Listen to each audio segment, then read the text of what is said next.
Quienes pensamos este relato nos hundimos en las raíces de la educación popular. Pensamos la reconstrucción colectiva de nuestra historia como un aporte al presente. Comenzamos nuestras experiencias en un contexto de crisis social.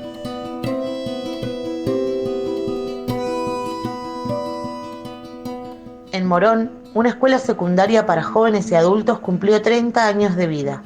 Se trata del Centro Educativo de Nivel Secundario 454.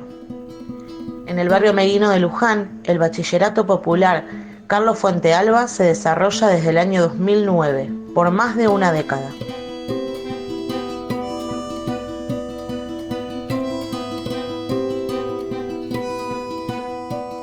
Esta historia queremos contarla para enfrentar los desafíos del presente y hacerlo a partir de las dinámicas de la educación popular.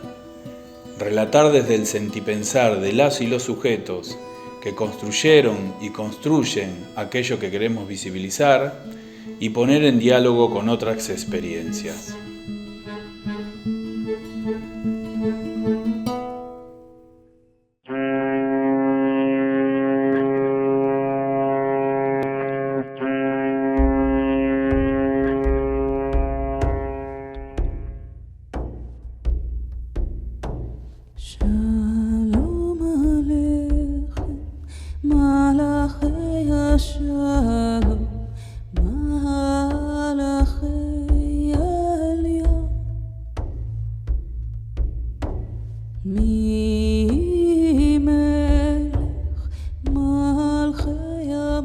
Era una sociedad de residentes de dos pueblos de Polonia que habían llegado a la Argentina, algunos entre las dos guerras, o sea, entre la Primera y la Segunda Guerra Mundial, y otros después de la Segunda Guerra Mundial. Resolvieron que querían un espacio para juntarse en las afueras de la ciudad, tener como un recreo, digamos. Entonces, en el año 47-48 aproximadamente, compraron los primeros terrenos. Los terrenos primeros son los que en este momento ocupa la escuela y llegaba hasta la entrada de los pinos, esa famosa entrada entre las dos hileras de pinos, hasta el fondo. En el año 52 compraron los otros dos terrenos, donde está la cancha y donde está la pileta y donde está el espacio que ahora ocupa la radio y que en aquel entonces eran vestuarios, ¿no?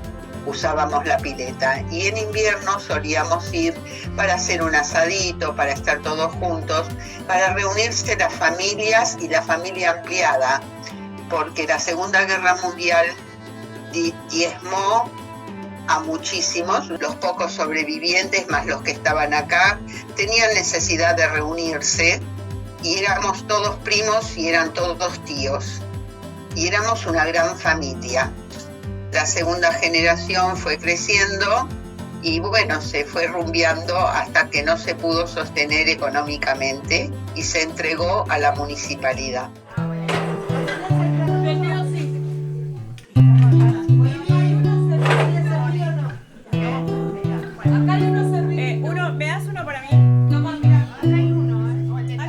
Venimos de un movimiento cooperativo en el barrio que surge a partir de la recuperación de la democracia. En el año 84 éramos muy jóvenes y teníamos muchas ganas de hacer algo en comunidad. Y nos juntamos y empezamos a formar una cooperativa para solucionar los problemas del barrio. Así surge la primera cooperativa que se llamó 18 de enero. En el año 82 llego de trabajar, yo vivía en Botaro y Palmero. Sí. Llego de trabajar y hay un cartel que dice Pro Cooperativa Barrio Santa Rosa trabajando para usted. Y a la semana siguiente me puse en contacto con esa Pro Cooperativa y había como 15 personas trabajando para construir una cooperativa. Todavía no estaba ni hecha, la hicimos bastante después. Fueron una experiencia muy interesante, digamos, ya desde esa época. Es más, nuestros hijos se criaron acá. En este predio. En este predio se criaron todos nuestros hijos. ¿Cuántos eran? 25 pibes, 20 pibes. De 2 a 13 años, había de todo. Me acordaba yo hablando con Cristina, que vino el marido, Eugenio, una noche de lluvia y me trae una bolsita, me dice, armá esto, porque yo soy informático, pero no soy electrónico. Pero me trajo el planito y los pedacitos y armé un galleguito que era una emisora de 1 vatio y empezamos en la casa de Pedro, arriba en una habitación que tenía bien alta y emitíamos a 8 cuadras y a 4 interferíamos televisores. Esa radio comenzó así, él construyendo, Pedro operando y yo hablando. Muy bien. El primer día que teníamos que salir al aire, yo amanecí muda, así que yo, por mi miedo, así que yo operé y Pedro salió al aire. Había muchas ganas de salir de tantos años de encierro y de miedo y de dolor, y muchas ganas de resurgir con el barrio. Y bueno, y eso nos llevó a juntarnos en las cooperativas, en la radio. Era una colonia de vacaciones que hicimos en la casa de Pedro, que tenía una quinta grande, y a la que fueron muchísimos chicos del barrio y la atendíamos, la señora de Enrique, yo. Así funcionó el barrio a puro pulmón.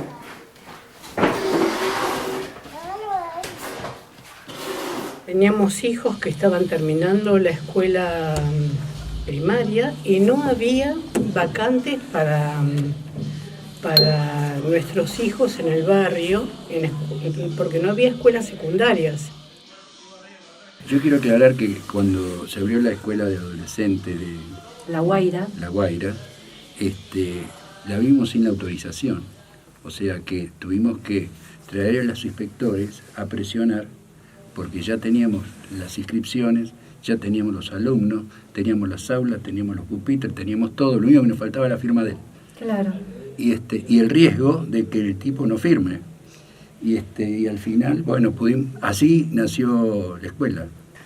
Yo creo que fue una experiencia riquísima y que nos cambió la vida a todos, a cada uno, a todos y a todas. Nadie salió de la experiencia de La Guaira igual que como había entrado. Todos terminamos estudiando algo, todos salimos enriqueciéndonos y cambiando nuestras vidas por completo. Acuerdo con Cristina, hay un antes y un después. Y ese después siempre fue mucho más productivo que el de antes. Y en mi caso particular, seguí en el movimiento cooperativo, sigo en el movimiento cooperativo, creo en el cooperativismo, y bueno, a seguir trabajando dentro del movimiento siempre. La verdad fue un cambio de vida para todos. Para todos fue también una salida de una época muy negra de la Argentina. Y pusimos un montón de esfuerzo en esa salida. Y un montón de trabajo y veíamos los frutos de eso porque esto progresaba. La escuela fue un proyecto del barrio, realmente del barrio. Que nosotros lo hayamos encarado es otra cosa, pero cubría una necesidad fundamental del barrio.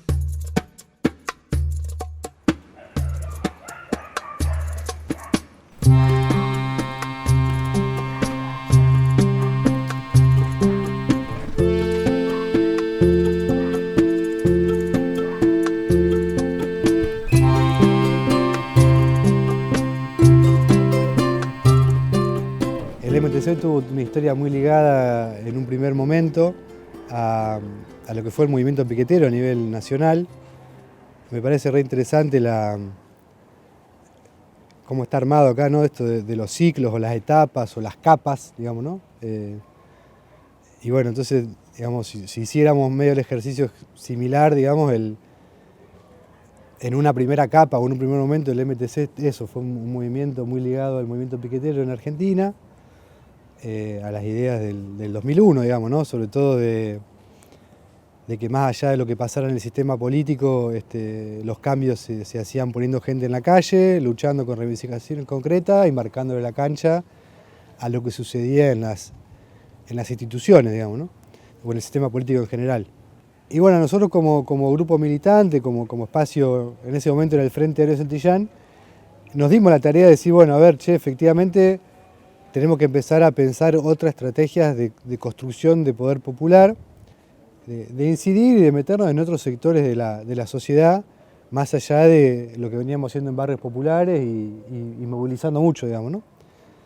Éramos los que veníamos de las movilizaciones callejeras, los del movimiento piquetero. Cuando esto ocurre es cuando ese proceso, más de lucha callejera, tiende a sentarse. En parte porque las condiciones materiales se modifican en el país, en parte porque el kirchnerismo sacó a la gente de la calle, y porque esos movimientos en los que militábamos empezaron a asentarse, haciendo escuelas, centros culturales, viviendas, lo que fuera. En aquel momento había una movida que también es interesante para pensar hoy si existe eso o no, pero había una movida de bachilleratos populares, había una red de bachilleratos populares, una coordinadora de bachilleratos populares. En la capital federal se había aprobado una normativa que habilitaba a instituciones no formales a dar títulos, y en la provincia de Buenos Aires no, y se estaban organizando para pelearse con Scioli en aquel momento, que era el gobernador. Bueno, muchos de los compañeros y compañeras que habíamos fundado el MTC habíamos estudiado cosas vinculadas a la docencia, había muchos conocidos, había muchos movimientos que venían de la raíz piquetera que habían fundado bachilleratos populares, y bueno, un poco también nos caracterizaba bastante como el empuje y meterle, y cierto activismo, entonces bueno, medio como lo discutimos, pero qué sé yo, no sé con cuánto nivel de planificación muy seria, pero dijimos, bueno, hagamos bachi, ya fue, qué sé yo, no sé. Como también en otro momento dijimos, bueno, hagamos una toma de tierra en Villa del Parque, o como, no sé, muchas cosas que hemos hecho. Y así fue que, bueno, estaba este terreno, que era un terreno amplio, que había un comedor, había un taller de costura, pero había espacio libre, había un gallinero en el fondo, y dijimos, bueno, empezar a construir.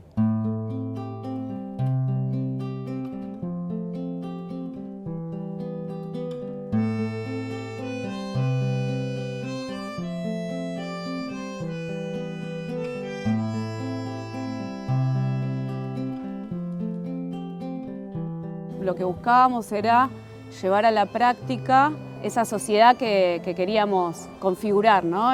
Nosotros lo que decíamos es que aplicábamos prácticas prefigurativas de la sociedad que buscamos construir.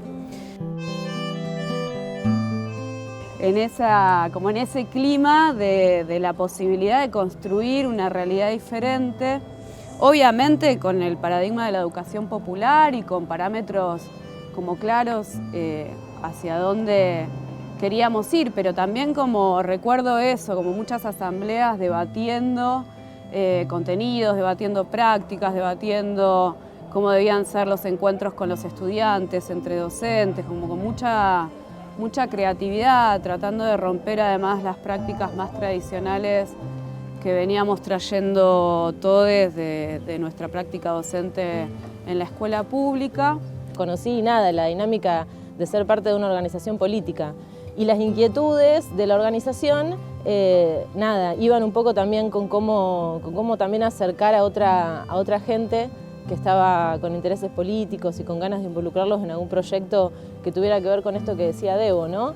Estudié bastante sobre educación popular, tenía, digamos, intereses vinculados a eso, empecé a estudiar trabajo social ese año, en la universidad también, y me sumé al grupo de compañeros de la organización que habíamos definido impulsar la creación de un espacio educativo secundario para la población adulta, porque veíamos que ahí había en el barrio, en los barrios de Luján en general, una falencia, ¿no? Que había mucha gente que no podía acceder al sistema educativo, que tenían confianza en nuestra orientación política, por decirlo de una manera. Entonces, empezamos a debatir, me acuerdo de muchos encuentros en la Universidad Nacional de Luján, con estos docentes, empezando a pensar en el proyecto político-pedagógico de la escuela que queríamos armar.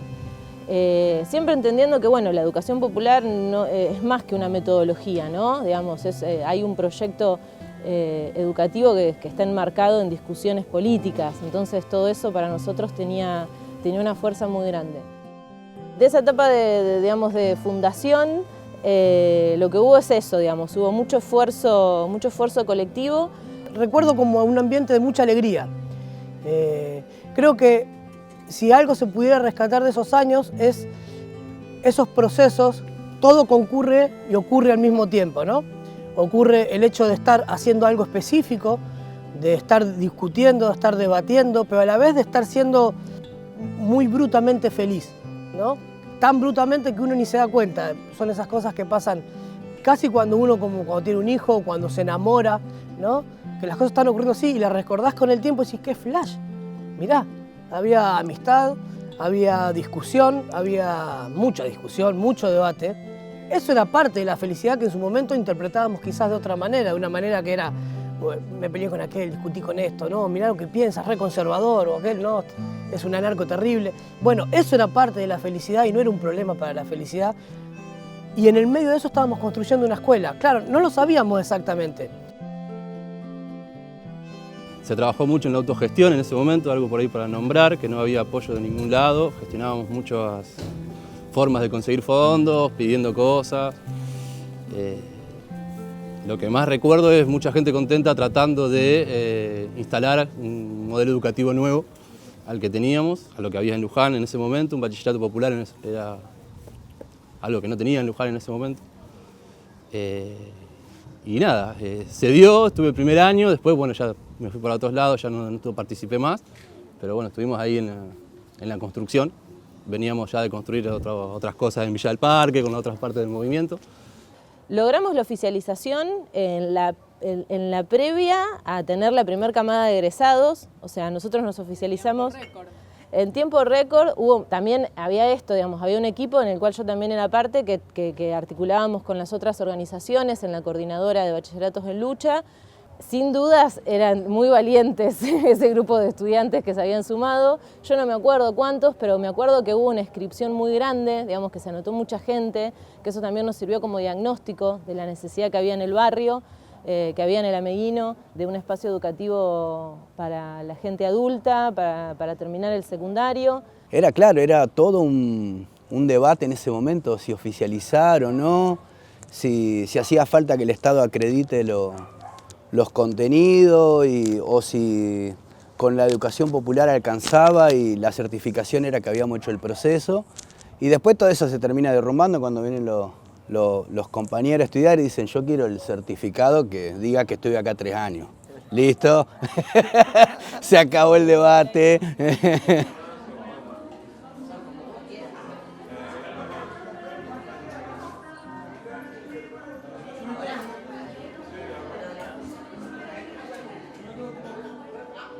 Yo cuando llego acá ya está funcionando la escuela de pibes, la secundaria de pibes.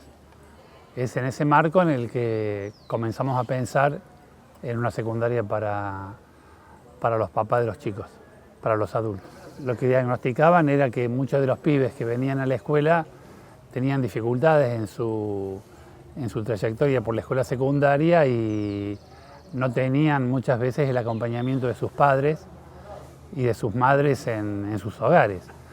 Y cuando comenzaron a indagar un poquito acerca de los motivos por los cuales no recibían este acompañamiento, se encontraron con que la mayoría de estos papás y estas mamás no habían finalizado la escuela secundaria. Entonces ahí es donde surge la idea de pensar en conveniar con la DINEA para abrir en el turno noche, que el turno noche no estaba ocupado en ese momento, una escuela secundaria para adultos, para que los padres de los chicos, que a su vez eran los mismos padres que gestionaban la cooperativa, que gestionaban la escuela de sus hijos, pudieran terminar la escuela secundaria. Un día en la escuela se escribió la primera carta al familiar lejano, otro día un telegrama. Este trabajador, llamado Esparza, le mandó a su hermano un telegrama que decía: te felicito por ser delegado.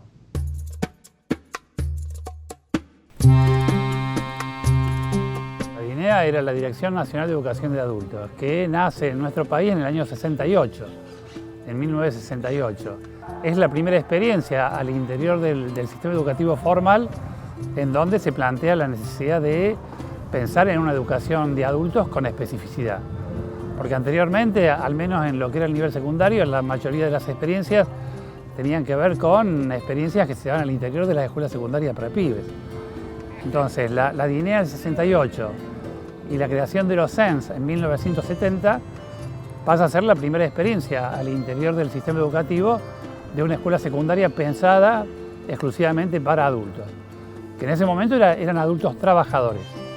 apuntaba a la apertura de centros educativos mediante la firma de convenios con sindicatos, con empresas, con organizaciones comunitarias, con la idea de que el adulto trabajador pudiera estudiar en su lugar de trabajo, ¿no? Entonces ahí se abrían CENS en distintas fábricas, en distintas empresas, que pudiera estudiar en el lugar en el que estaba sindicalizado. Entonces muchos CEN funcionaban en sindicatos como Luz y Fuerza, la bancaria, o que también pudiera estudiar en aquellos espacios cercanos a su domicilio como organizaciones comunitarias, y con una estructura de tipo no disciplinaria, sino por áreas del conocimiento.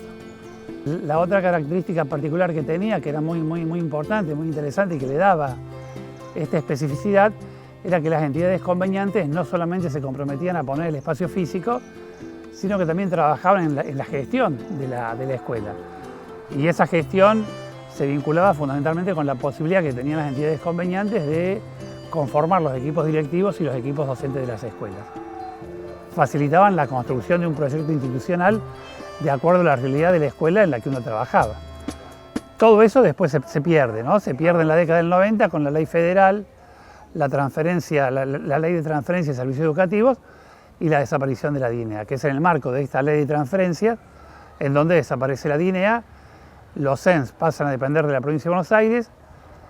El primer año dependemos de lo que es la Dirección de Educación Media, y a partir de ahí comienza un fuerte proceso muy sistemático de lo que algunos autores llaman escolarización, ¿no? En donde lo burocrático pasa a ser lo sustancial del trabajo dentro de la escuela por sobre lo pedagógico. El objetivo de llegar a establecer un Estado moderno implica concentrarlo en sus finalidades esenciales y liberarlo de todo aquello que por años y acumulativamente lo vino condicionando hasta el ahogo, sin ser de su incumbencia. Con ese mismo espíritu y en consenso se posibilitó el marco legal para la transferencia de los servicios educativos nacionales a las provincias y a la municipalidad de la ciudad de Buenos Aires. Este proceso, que se está cumpliendo en el transcurso de todo este año, constituye una profunda transformación estructural de la educación argentina. Entonces estuvimos ahí durante varios meses en una nebulosa en donde ni la DINEA residual ni la Dirección General de Escuela, que era quien nos iba a tomar, se hacía cargo de la apertura del CENS.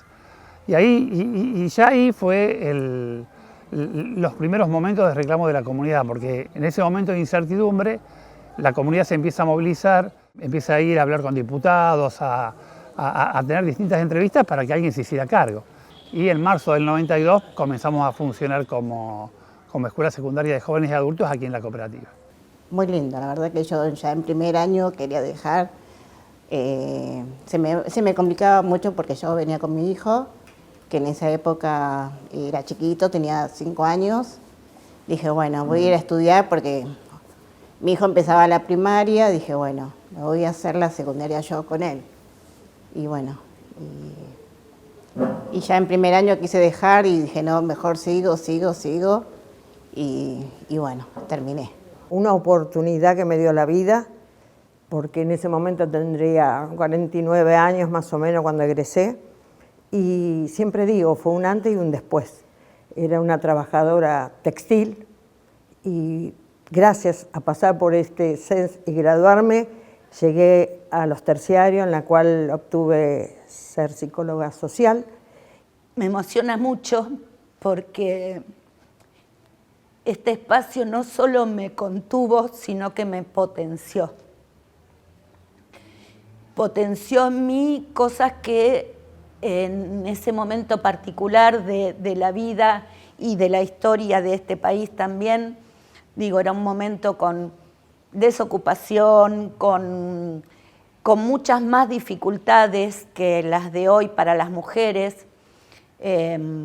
Yo vine acá a cursar con mi hija más pequeña y me encontré con personas, y digo personas porque desde la secretaria, el auxiliar, los docentes, los directivos, eran personas que escuchaban a otras personas. Entonces,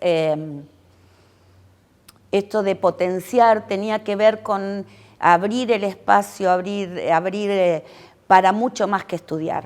Y me parece que en todos los que formamos parte de que en aquel momento del cuerpo docente fue calando en la forma en que percibimos, como Ricardo decía, la educación en general y el sentido de la educación de adultos en particular, ¿no? Sentir que no es un trabajo meramente de transposición de información, de transposición de contenidos, sino es un trabajo que tiene que ver con la dimensión educativa de la cultura popular. Eso hacía que muchos después nos afiliemos a SUTEBA y que también desde la participación gremial participemos en todas estas actividades que se daban a nivel provincial a través del gremio, pero que también esa impronta después permeara en los reclamos que teníamos nosotros como escuela en lo particular. ¡Piqueteros! ¡Vivan los piqueteros! ¡Te digo bailar! Entonces, un poco se daban en forma yuxtapuesta, ¿no? O sea, era la militancia en la década del 90 contra el neoliberalismo y después eso cómo se bajaba a la vida institucional de la escuela y a los propios desafíos que teníamos como escuela.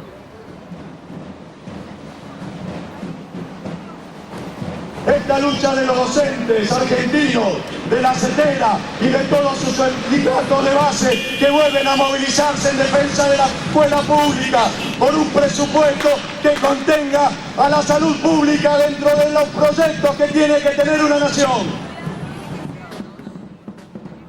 Siempre nos reuníamos a veces los sábados, a la tarde, a la noche, días que no teníamos. Eso lo recuerdo que no me pasaba en ninguna otra institución y que venía muy entusiasmada porque siempre teníamos un propósito.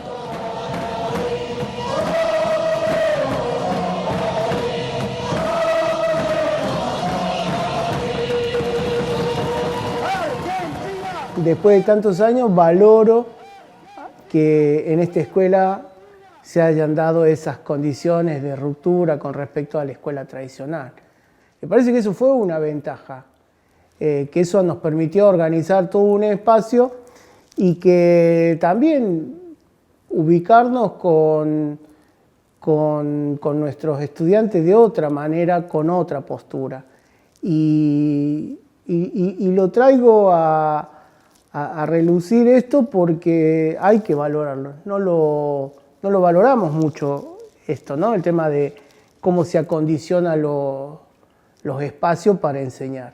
En realidad eso se sostuvo con mucho trabajo, o sea, esa espontaneidad, esa cosa descontracturada, en realidad atrás de eso había un montón de trabajo y de estudio que tenía que ver con justamente haber arrancado en un tiempo donde no había carrera de profesor de educación de adultos, o sea, nosotros éramos profesores o licenciados que veníamos de la universidad, muchos de nosotros, o profesoras que estábamos formados para un determinado criterio de estudiante.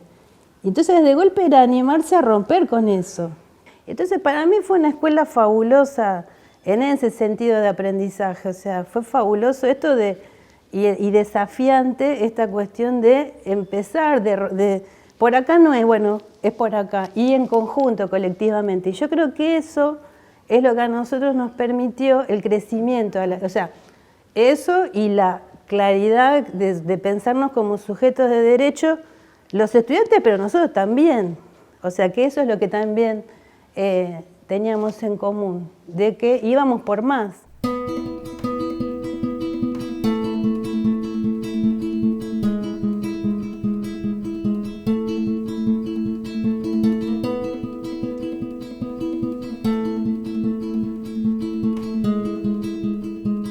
La cooperativa Oira Quimbal era una organización conformada por padres y madres de aquí, de los barrios de Castelar Sur, que se organizaron para abrir una escuela secundaria para sus hijos.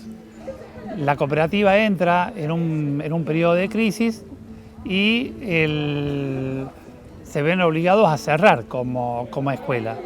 Entonces, es en ese contexto en donde nosotros como CENS nos vemos de alguna manera obligados o intimados a desalojar el predio en donde estábamos funcionando. Es en ese marco en donde la comunidad educativa, que ya funcionábamos en turno tarde y en turno noche, decide organizarse y movilizarse reclamándole a la provincia de Buenos Aires la compra del predio en donde nosotros funcionábamos. ¿Por qué? Porque ante la intimidación de desalojo, la respuesta que nos daba la Dirección General de Escuela era dividir al CENS en distintos cursos y cada uno de los cursos ir a una escuela distinta de acuerdo a la disponibilidad de espacios que existían en las escuelas de la zona.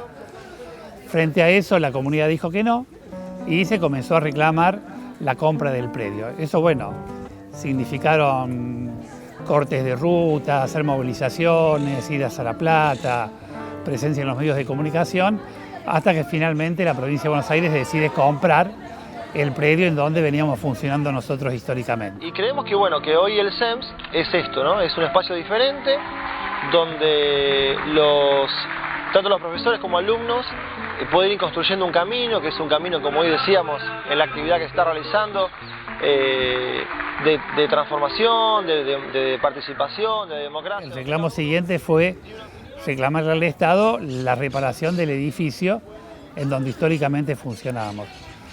Y como el edificio estaba tan deteriorado, desde el punto de vista de su infraestructura, era imposible repararlo. Los propios técnicos de la Dirección General de Escuela plantearon que había que tirarlo abajo y hacer un edificio nuevo. Entonces, pero que a su vez la normativa planteaba que las escuelas de adultos no tenían edificio propio. Entonces, que ellos no podían desde el Estado incorporar la construcción de un nuevo edificio para una escuela de adultos porque no tenían ninguna partida presupuestaria para escuelas de adultos porque no había escuelas de adultos con edificio propio. Entonces nos lograron también, a partir de muchos reclamos, mucha movilización, incorporar en un plan del Ministerio de Educación de la Nación, que en ese momento era el programa 700 Escuelas.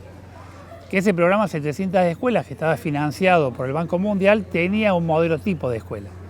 Entonces, implantar ese modelo tipo de escuela en este predio significaba tirar todos los árboles, significaba cerrar la pileta, cubrir la pileta con cemento y cerrarla, y hacer todo lo que es este patio de tierra, hacerlo en cemento. ¿Por qué? Porque era un modelo de escuela en donde no podía haber tierra ni podía haber árboles, tenía que ser todo cemento. Cuando se plantea eso, la comunidad dice que no quiere ese edificio, la provincia nos dice que es eso o no hay otra cosa, y bueno, y ahí vuelve a comenzar otra lucha de nuevo por la construcción de un edificio que respetara el espacio, porque a su vez en este espacio durante los meses de enero funciona una colonia de vacaciones, en donde vienen todos los pibes del barrio a usar la pileta. Y bueno, y eso también fueron años de lucha hasta que finalmente conseguimos que el director general de escuela, en ese momento Mario Porto, a partir de la mediación del intendente, bajara al territorio y firmara un acta convenio o un acta acuerdo con la escuela en donde garantizaba que la propuesta del nuevo edificio se iba a hacer de acuerdo al consenso que se construyera con la comunidad educativa. Y así, bueno, se consensuó hacer este edificio que ahora tenemos, que finalmente se inauguró en el año 2014, respetando todo el espacio verde para que sigan funcionando las otras actividades que históricamente se desarrollaron aquí en el predio. Esa base que de alguna manera, también en un contexto de muchas tensiones y muchas contradicciones y muchas discusiones, le daba una cierta orientación. 30 años después de 30 años de funcionar bajo la lógica burocrática de la Dirección General de Escuelas, eso de alguna manera se resquebrajó bastante, ¿no? O sea, porque ya muchos de esos docentes iniciales ya no están y se ha ido conformando un nuevo equipo docente con otra idea y con otra mirada acerca de lo que es el trabajo docente, lo que es la educación en general y lo que es puntualmente la educación de adultos.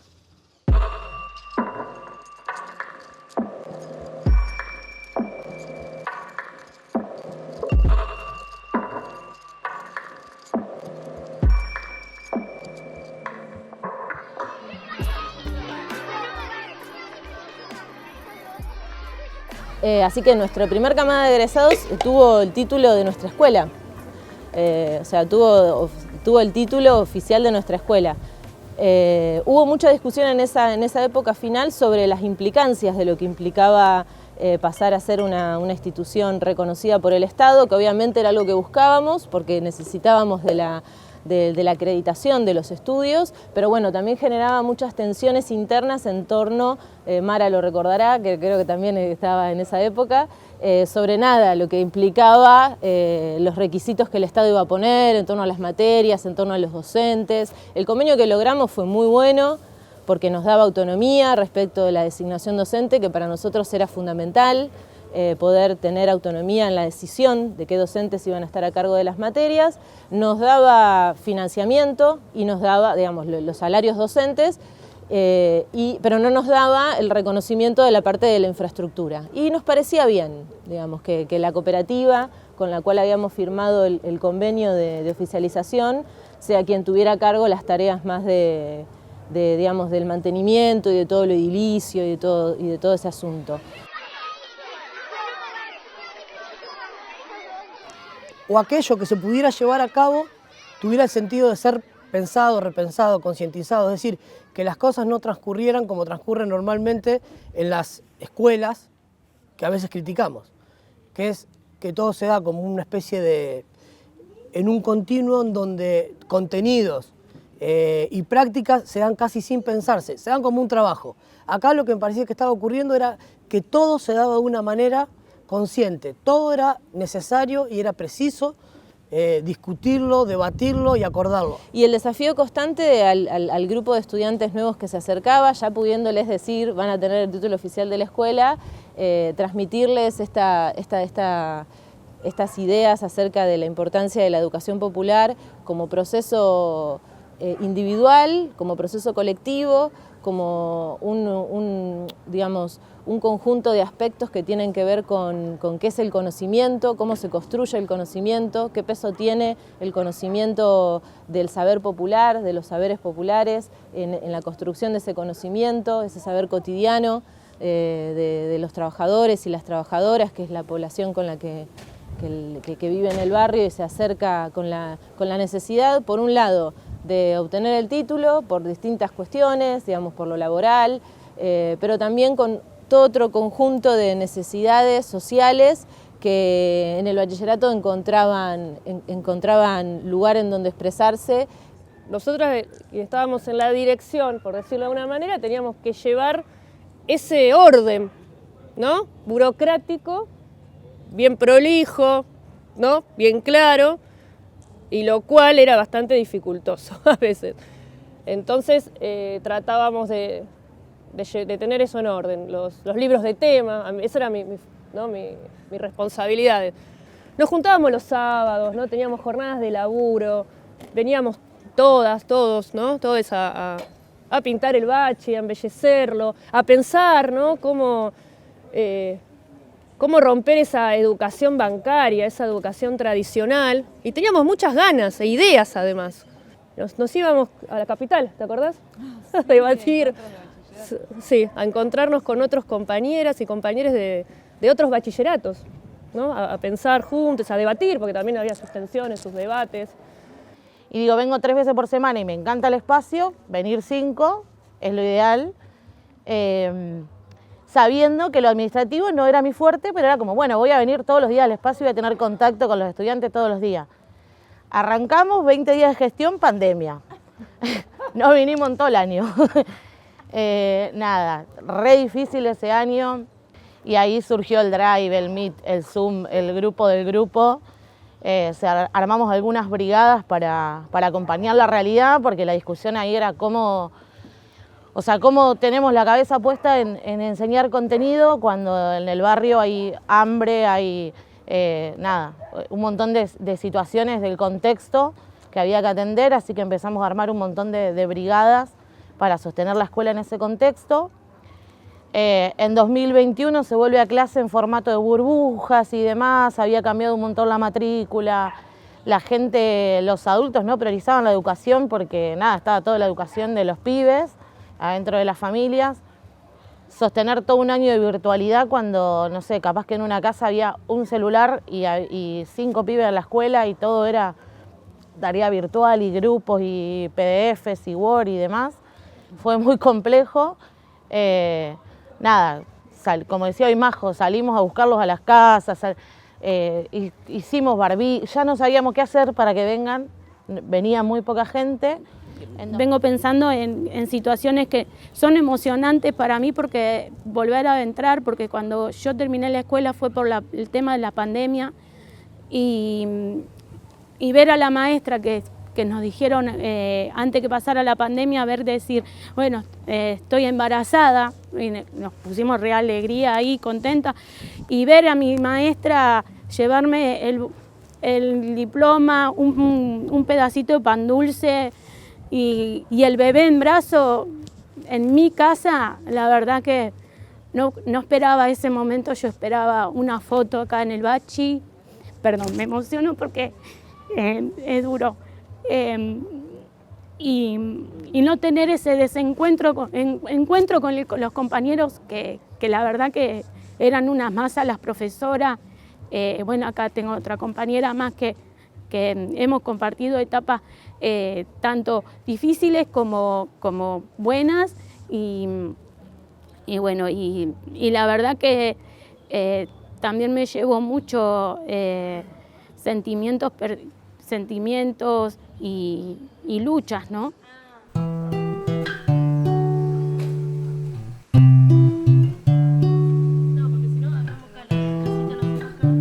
Y siempre aportando desde mis conocimientos de tecnología y de arte. Ahora, bueno, estamos pintando un mural, por ejemplo, tratando eso, de llevar la educación popular desde el arte. Ahora, en el último tiempo, me sumé al eje, o tuvimos, mejor dicho, una transición que los compañeros ya contaron en la etapa de pandemia a los trabajos en ejes, que me parece que fue fundamental también para nuestro laburo, por esto de la transversalidad de los contenidos relacionados a género, a sociedades y territorios, que en realidad ahí es más laburo también de trabajo sobre capitalismo, sobre modelo de producción, estados y territorios. Y bueno, este nuevo taller que hemos creado, que nos pareció fundamental laburarlo después de la pandemia, el taller de lectura, escritura y oralidad, porque nada, nos costó también esa vuelta a clases luego de la pandemia, de pasar de la virtualidad, volver a encontrarnos y volver a tener que abordar textos, a tener que hablarnos cara a cara. O sea, también eso, lo social, me parece que era algo a trabajar y no podíamos volver como si no hubiera pasado nada a las aulas. La tensión que me atravesó, y creo que a mis compañeras también, en ese momento fue esto de sentir que éramos un bachi sin estudiantes. Porque la propia distancia que te propone la virtualización o que nos proponía y la falta de recursos tecnológicos necesarios para atravesar o acortar esas distancias físicas hacía que todo era reuniones docentes, discutiendo, viendo por dónde encarar todo el proceso de la virtualización y demás, pero poco contacto con estudiantes. Pero bueno, también ese proceso y la búsqueda de hacer algo en ese momento de pandemia para no quedarnos, digamos, en la cola del discurso que decía que no había que hacer nada y que la educación se tenía que parar y que no servía educar a distancia a través de una computadora o por WhatsApp, lo que sea, tratamos de buscar alternativas. Y bueno, y ahí en ese contexto, creo, de reflexión y de pensar y repensar cómo seguir, salió algo piola como trabajar en ejes temáticos, buscarle la vuelta para hacer una propuesta de contenido más integrada, no tan fragmentada en las viejas y tradicionales disciplinas. Del maestro que le da nombre a nuestra escuela, que es Carlos Fuentealba, del que estuvimos hablando bastante en nuestras primeras clases, en el taller introductorio, y hoy estamos acá para rendirle homenaje y para reflexionar juntos por qué elegimos ese nombre para nuestro bachi, para nuestra querida escuela. Vamos a entrar un ratito al salón y vamos a ver un video muy cortito Y después de ver el video vamos a recorrer las paredes del salón y vamos a encontrar algunas imágenes y algunos textos que tienen que ver con el tema que hoy nos reúne, que es la conmemoración del aniversario del asesinato de Carlos Fuentealba, el maestro que da nombre a nuestra escuela. Tenía 40 años, estaba casado con Sandra Rodríguez y era papá de Ariadna y Camila. El hecho provocó el repudio masivo. Trabajadores de todo el país llevaron a cabo huelgas, movilizaciones y asambleas.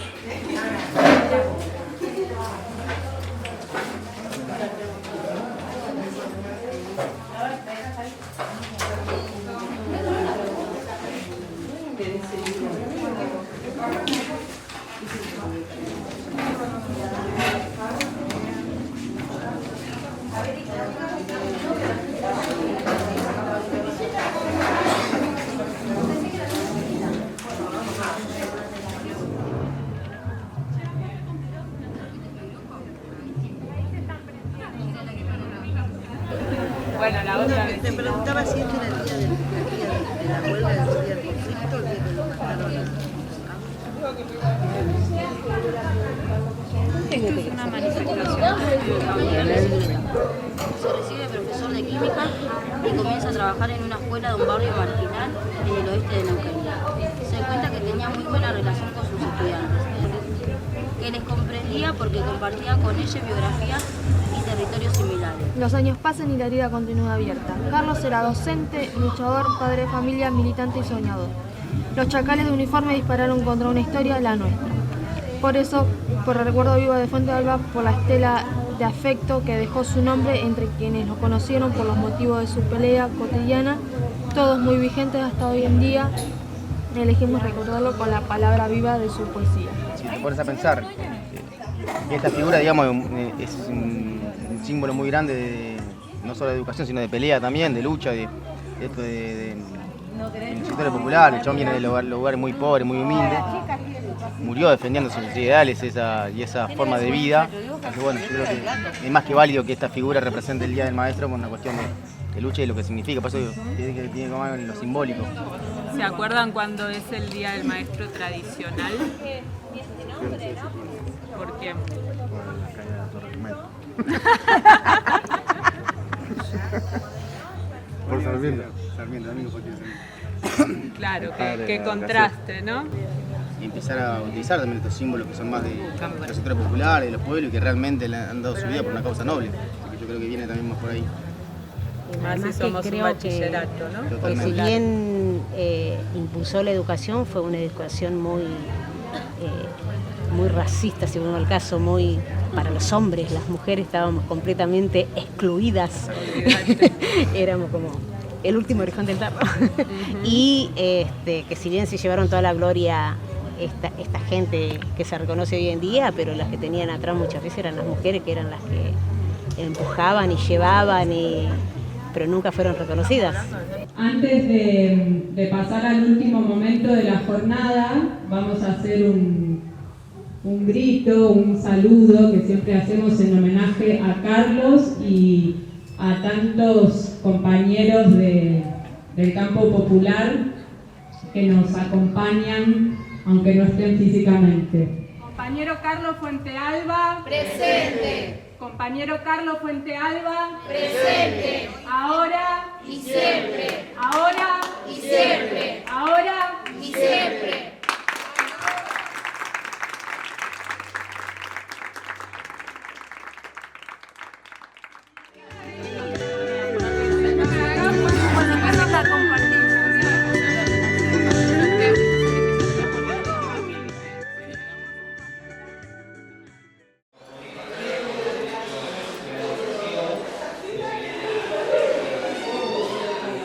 No solo es un derecho, sino una obligación de acuerdo a la ley de educación.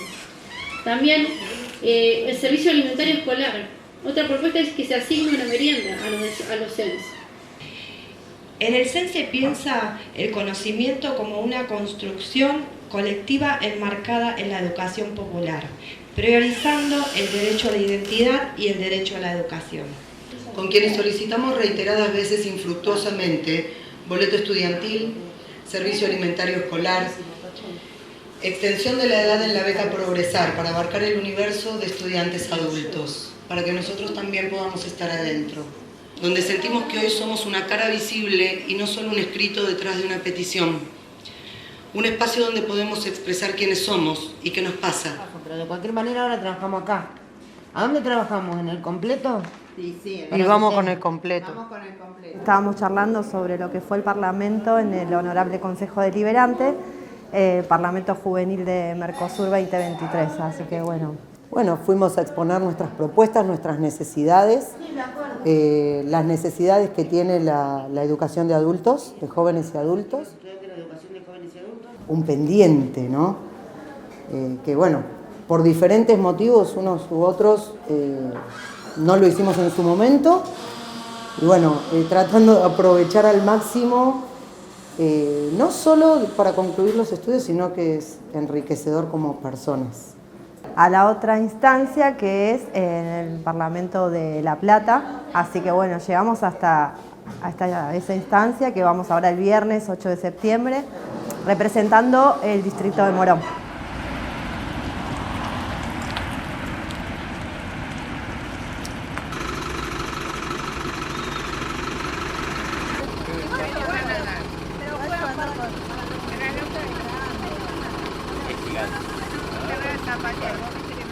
Yo entré en este CENS en el 2009, se veía una lucecita en el fondo y alguien me dijo, CENS, ¿qué CENS?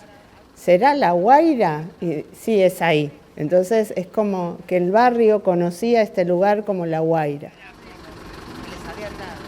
Este es un lugar diferente. Y a partir de ahí se fue construyendo una historia y una relación entre docentes, estudiantes, que me enseñó a esta forma de construir a partir de lo colectivo.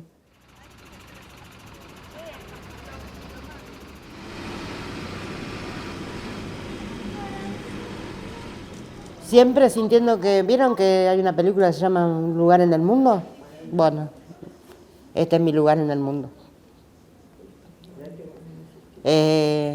Y trabajar para que tratemos de que sea cada vez mejor, porque en realidad somos todos los mismos protagonistas. Acá no es que los docentes somos una cosa y los estudiantes otra, no. Somos todos parte de la misma lucha, de la misma pelea, que ahora estaba hablando justo con Ricardo, le digo, escúcheme, nos faltan las otras partes del proyecto que nos tenían que hacer, y digo, estamos muy tranquilitos, tenemos que pelearnos otra vez. Tenemos que empezar a molestar para que lo continúen, ¿sí?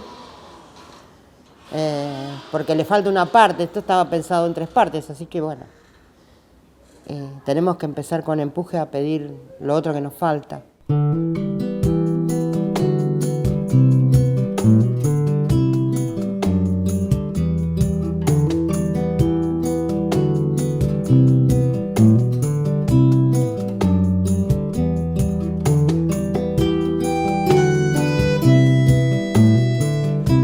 Es seguir haciendo, poniendo nuestro granito de arena para seguir luchando por esos derechos. Una frase que siempre les repito y que siempre se los digo en las primeras clases y que quede registrada, Juan, te lo pido por favor para la posteridad.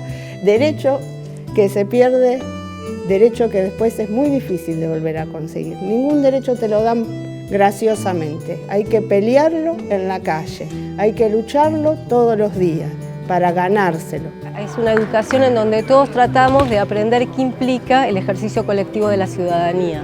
Entonces por ahí me parece que se filtra esta noción del reclamo como una práctica pedagógica también, del reclamo a la política pública para que garantice lo que debe garantizar. Lo que intentamos no perder nunca es esto de reclamar al Estado, ¿no? Y sentirnos parte de la política pública,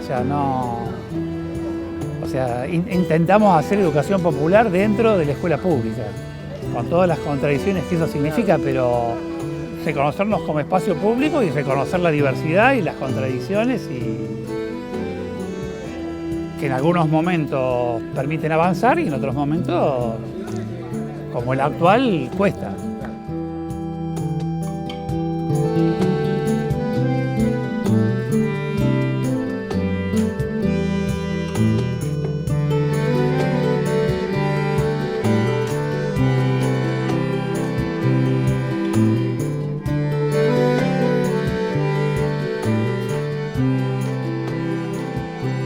durante este encuentro se dijeron muchas cosas con las que acuerdo y sobre las que no quiero abundar, pero sí quería destacar algo, que es que si bien a mí como a muchos otros compañeros y compañeras me acercó al espacio una búsqueda relacionada con mi profesión, que es la docencia, y con otra manera de llevarla adelante, y también con inquietudes sobre una forma de ver el mundo, con inquietudes militantes y con una necesidad de no ser solo comentaristas de los problemas, sino involucrarnos y hacer algo concreto para resolverlos. Creo que a pesar de esas afinidades ideológicas, por decirlo así, hay algo que fue determinante para que